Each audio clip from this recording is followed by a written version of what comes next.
We've got Alabama, we've got Ole Miss. It's the SEC opener in Tuscaloosa. The Tide reeling at this point, but they are still 2-1. And again, the slate is clean in conference play, so it's almost a new season. We got Stephen M. Smith on the line from touchdownalabama.com. And again, Stephen, of course, right here on YouTube with In My Own Words. Got to get on over there. Check out Stephen's show. It's every Monday, Wednesday, and Friday, 6:30 Central. Stephen, how we doing today? Doing great, Mark. Cannot complain here. We got Bama Ole Miss this weekend in Bryant-Denny in Tuscaloosa. Round 4 between Nick Saban and Lane Kiffin. Kiffin trying to get that first win in there. And he'll have Pete Golding, who will be on the Ole Miss sideline this time around after spending the last 5 seasons prior to this year in Tuscaloosa. Definitely some interesting encounters between teacher and mentor. A couple of years ago in 2020, of course, we had that scoring fest in Oxford. It was 48 all at one point, and then Bama eventually put up 63 to pull away in the last 5 minutes. And, of course, last year was a really good football game that was 27-24 in the fourth quarter before Bama capped it off with a field goal drive. So there's been some interesting affairs between Ole Miss and Alabama here.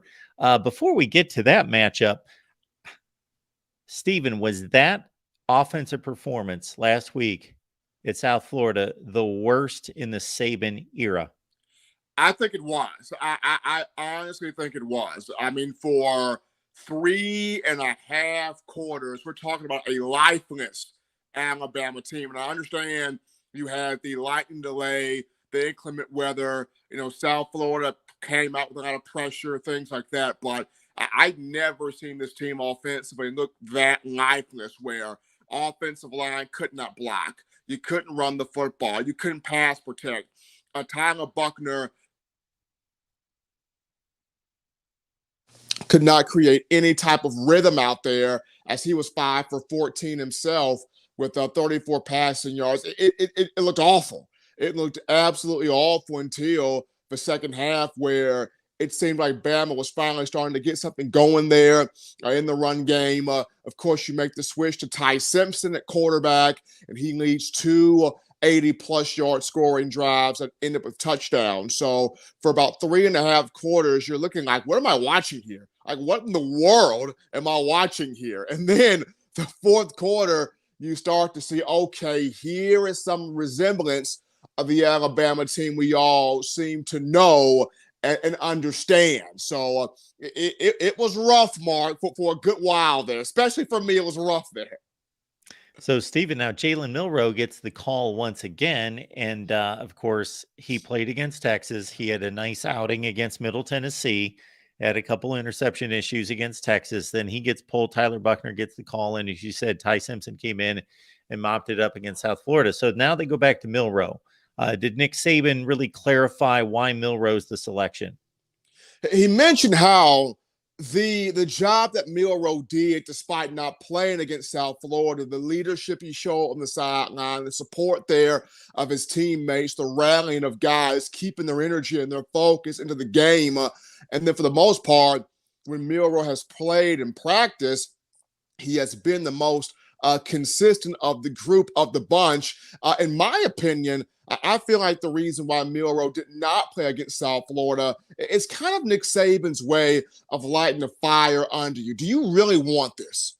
Do you really want to be the starting quarterback? Are you really willing to do the things necessary to have this job? And to me, it kind of goes back to what he did with Jacob Coker back in 2015.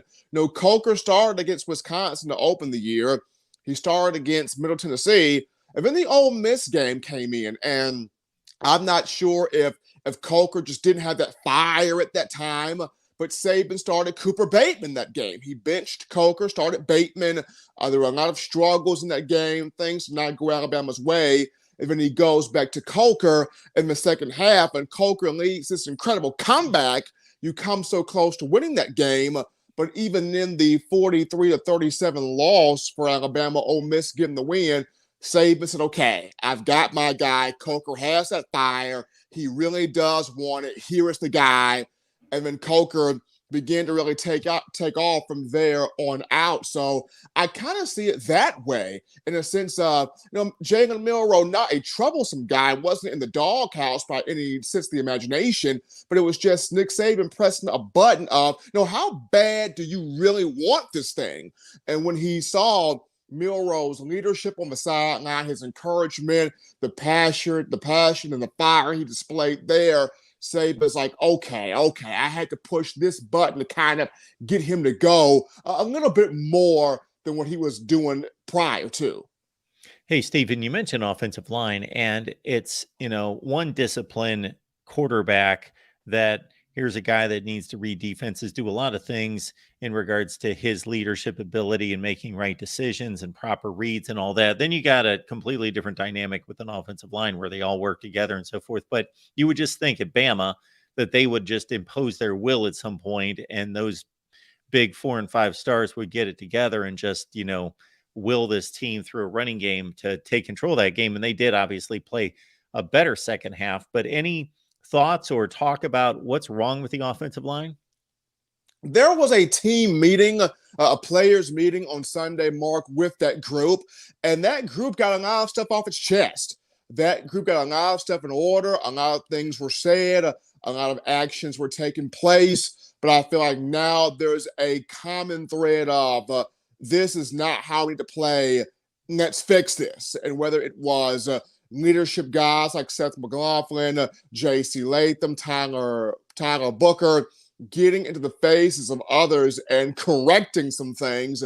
Now we're about to see against Ole Miss, what is the energy now where this offensive line is concerned? Because we heard all summer about we want to be physical, we want to be dominant, we want to make opponents quit. But we haven't seen that in the first 3 games of the season. Now against Ole Miss, as we start the conference slate, we are about to take a full notice of what was really said in that team meeting, in the players-only meeting, and did it have any true effect? Now, I was told players addressed everything. They laid it all out on the table. So I, for one, would just love to be a fly on the wall in that players meeting to really hear some of the words, some of the stuff that was used, the statements that were used. But we, as consumers of the game, we will see front and center on Saturday based on how the team plays. Was that message conveyed through?